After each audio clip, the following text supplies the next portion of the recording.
এমন একটা সময় ইফতার যখন পৃথিবী অত্যন্ত টালমাটাল, বিশ্ব শান্তি বাধাগ্রস্ত এবং আন্তর্জাতিক ব্যবসা বাণিজ্যে যারা জড়িত আছেন তারা চিন্তিত। চাকরি বাকরি, ব্যবসা বাণিজ্য, সব জায়গায় মানুষের মধ্যে অস্থিরতা। যারা ইম্পোর্ট ব্যবসার সাথে জড়িত আছেন তারা আতঙ্কিত কী অবস্থা হবে। এই যারা আগ্রাসন চালিয়ে বিশ্বে অস্থিরতা তৈরি করলো এবং বিশ্বের একজন মুসলিম নেতা একজন দেশের প্রধানকে হত্যা করলো, আমরা তার তীব্র নিন্দা এবং প্রতিবাদ জানাই এবং আমরা বিশ্ব শান্তির জন্যে সব মানবতাবাদী নেতৃত্বকে শান্তির লক্ষ্যে কার্যকর ভূমিকা রাখার আহ্বান জানাই। হাদিস বলেছেন,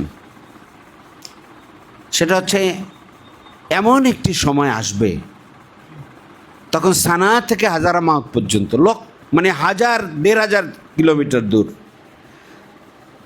এখানে ব্যবসায়ী কাফেলা চলবে এবং একজন যুবতী নারী হয়তো কাফেলায় থাকবে বা একা চলাচল করতে থাকবে, কিন্তু এই চলাচলের পথে ওই কাফেলায় আঘাত করা কিংবা কোনো নারীর সতীত্ব হরণ করার মতো কোনো দুর্বৃত্তে দুঃসাহস হবে না। পৃথিবী হবে শান্তি এবং সমৃদ্ধির একটি সমাজ।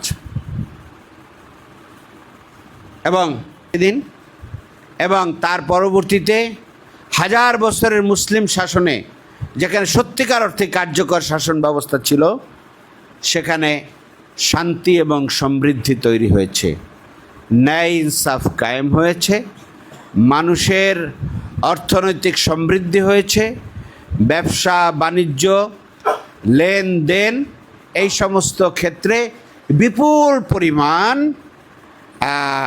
আপনার উন্নতি সাধিত হয়েছে।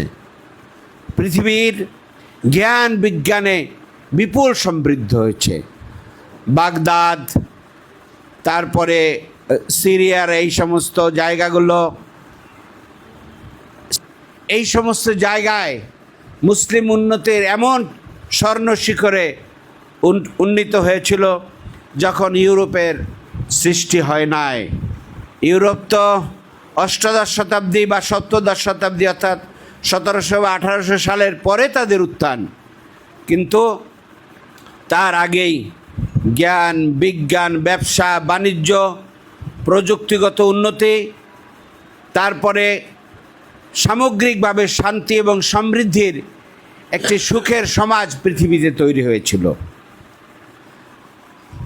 আল্লাহ রাসূল সাল্লাল্লাহু আলাইহি ওয়াসাল্লামের আরেকটি হাদিস ব্যবসায়ীদের জন্যে, যে কাল হাসরে আল্লাহ রাব্বুল আলামিন সেই দিন আমাদের উত্তোলন করবেন, কিন্তু একজন ব্যবসায়ী তারও হাসর হবে, কিন্তু সেই ব্যবসায়ী হাসর হবে নবীন, সিদ্দিকিন, সালেহিনদের সাথে। কাল হাসরে নবীদের সাথে হবে আপনাদের উত্থান, সিদ্দিক সত্যবাদীদের সাথে হবে, আবু বকর রাদিয়াল্লাহু আনহু মান পর্যায়ের, সালেহিনদের নেককারদের সাথে হবে। কেন? ব্যবসায়ী তো সবচেয়ে দিনদারি কাজ, এই দুনিয়াদারি কাজ না। ইসলাম আমাদের সমাজে এসছে, আল্লাহ রাব্বুল আলামিন বলছেন, তোমরা মুসলিম, তোমরা সেরা জাতি, মানব জাতির কল্যাণে তোমরা কাজ করবে। সেখানে সৎ কাজের আদেশ করবে, অসৎ কাজ থেকে মানুষদেরকে ফিরায় রাখবে। হলো জীবিত মানুষের জন্য।